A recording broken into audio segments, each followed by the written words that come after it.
अस्सलाम वालेकुम दोस्तों, उम्मीद है आप खैरियत से होंगे। आज की वीडियो का हमारा जो टॉपिक है यूरोप और जर्मनी के अंदर करंट जॉब सिचुएशन। दोस्तों, जैसा कि आप जानते हैं हमारे नौजवान जो है ना वो स्पेशली जो अब एफएससी और बैचलर के बाद वो प्रैक्टिकल लाइफ में मूव कर रही हैं, तो उनकी सबसे जो है ना वो मेन जो प्रायोरिटी होती है वो ये होती है कि किसी न किसी तरह इस मुल्क से निकला जाए। उनको लगता है कि यहाँ पाकिस्तान में रह के हम अपने आप को और अपनी फैमिली को सपोर्ट नहीं कर सकते, तो इसलिए सबसे मेन प्रायोरिटी होती है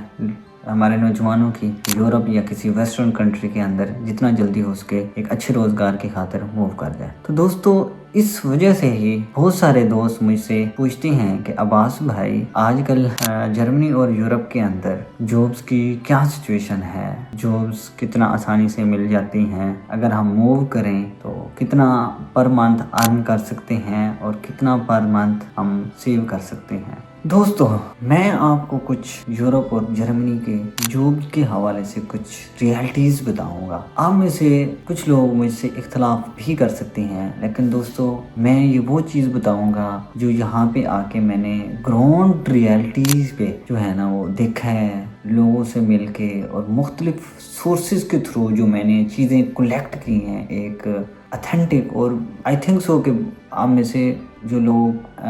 जर्मनी के अंदर हैं या यूरोप के अंदर हैं और मेरा वीडियो देख रहे हैं, उम्मीद है अगर उन्होंने वाकई यहाँ की लाइफ को एक्सप्लोर किया है, यहाँ की रियलिटीज़ ग्राउंड रियलिटीज़ को एक्सप्लोर किया है, तो वो मेरी बात से इत्तेफाक करेंगे। दोस्तों, तो रियलिटी ये है कि अब जर्मनी और यूरोप के अंदर जो एक इन्फ्लेशन और अनएम्प्लॉयमेंट का जो है ना एक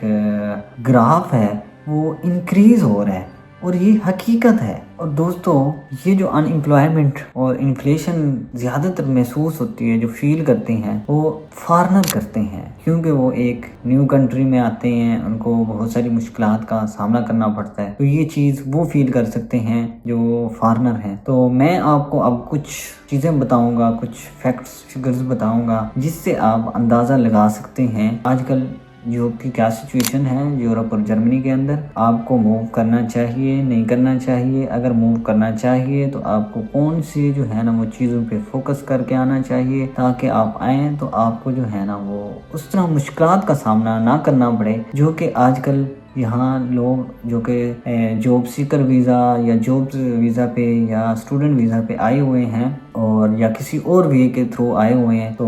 उनको कौन सी मुश्किलात का सामना करना पड़ रहा है। तो अगर वो बहुत सारी चीज़ें हैं, अगर आप करके आएँ आपके लिए कुछ मुश्किलात कम हो, लेकिन ये रियलिटी है कि आप यूरोप जर्मनी या किसी भी वेस्टर्न कंट्री में जाएंगे, आजकल की जो सिचुएशन चल रही है जॉब्स की, आपको हर जगह ही एटलीस्ट मुश्किलात और टफ लाइफ से गुजरना पड़ेगा। दोस्तों, क्योंकि यहाँ मैं जर्मनी के अंदर पाकिस्तानी कम्युनिटीज़ ग्रुप्स और एक्टिव रहता हूँ, तो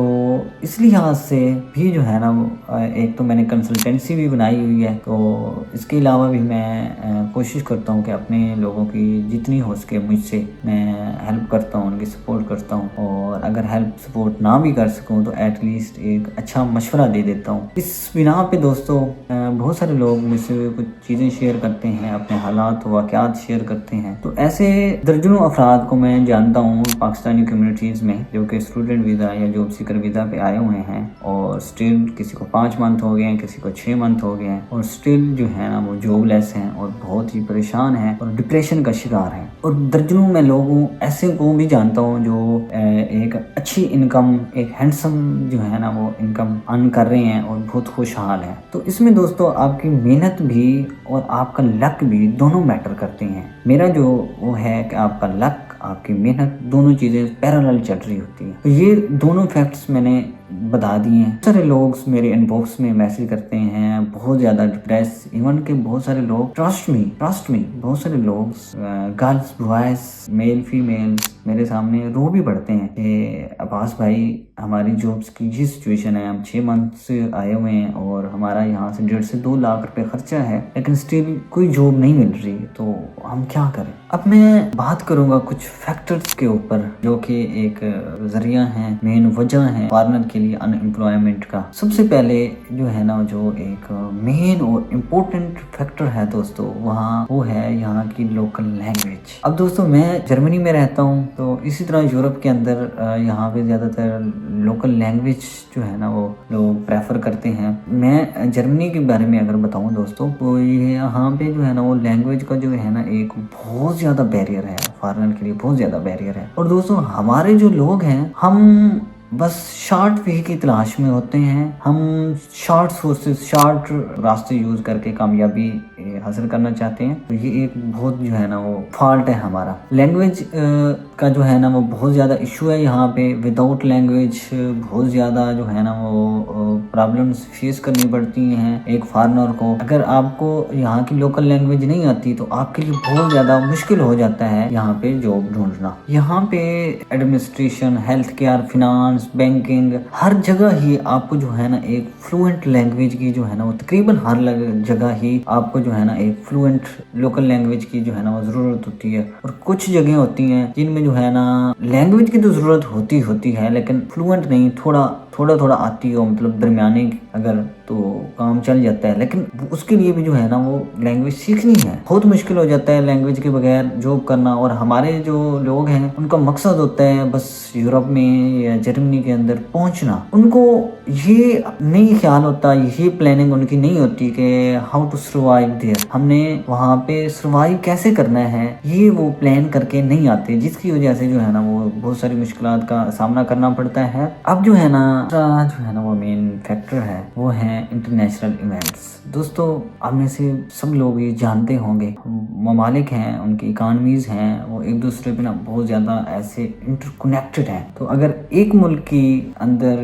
कोई इस तरह से सिचुएशन होती है या कोई किसी दो मुल्कों की वार होती है, तो उससे जो है ना वो जो उसके इफ़ेक्ट्स होते हैं, उससे जुड़े तमाम ममालिक पे जो है ना उसके इफ़ेक्ट्स जो है ना वो होते हैं। तो सेम इसी तरह दोस्तों कोविड-19 को, तो कोरोना को तो आप अच्छी तरह जानते होंगे, जिसने जो है ना बहुत सारे मुल्कों की इकानमी को जो है ना वो डैमेज किया। सेम इसी तरह यूरोप और जर्मनी की इकानमीज भी जो है ना बहुत लड़खड़ा गई इस कोरोना की वजह से। इसके अलावा दोस्तों एक और इवेंट हुआ जो कि रशिया यूक्रेन वार है। रशिया का जो है ना वो यूक्रेन के ऊपर वार वेज करना, इससे भी जो है ना वो बहुत ज़्यादा इफेक्ट पड़ा है जर्मनी और यूरोप की जो है ना इकानमी पे, क्योंकि जर्मनी यूरोप जो है ना वहाँ से ऑयल और गैस इंपोर्ट करता है। उसी गैस और ऑयल की वजह से जो है ना वो इनकी फैक्ट्रीज चलती हैं, इनकी जो है ना वो इंडस्ट्रीज चलती हैं। अब उसमें उसके जो फ्लो में जो है ना वो एक डिस्टरबेंस पैदा हुई है, तो जो उस वार की वजह से एक रुकावट बनी है ऑयल और गैस की जो है ना वो इंपोर्ट में, तो उससे जो है ना दोस्तों बहुत ज़्यादा यहाँ के इंडस्ट्रीज़ में जो है ना वो उनको बहुत नुकसान पहुँचा है, उनको बहुत सारे लोगों को फायर करना पड़ा है। ये भी जो है ना एक मेन फैक्टर है जिसकी वजह से एम्प्लॉयमेंट का जो ग्राफ है वो इंक्रीज़ हुआ है यूरोप और जर्मनी के अंदर। इससे दोस्तों बहुत सारे फैक्ट्स और फिगर्स हैं जो कि मैं बताऊं तो वीडियो बहुत लंबी हो जाएगी, लेंथी हो जाएगी, लेकिन ये मेरे पास फैक्ट्स और फिगर्स हैं कि रशिया यूक्रेन वार पहले जो चीज़ों की कीमतें थी या एम्प्लॉयमेंट थी, और उसके बाद उसमें दोस्तों बहुत ज़्यादा एम्प्लॉयमेंट में भी जो है ना वो अनएम्प्लॉयमेंट में भी बहुत ज़्यादा इजाफा हुआ है। और जो एक चीज़ों की कीमतें हैं, इन्फ्लेशन है, उसमें जो है ना दोस्तों काफ़ी हद तक जो है ना वो इफ़ेक्ट हुई हैं ये चीज़ें।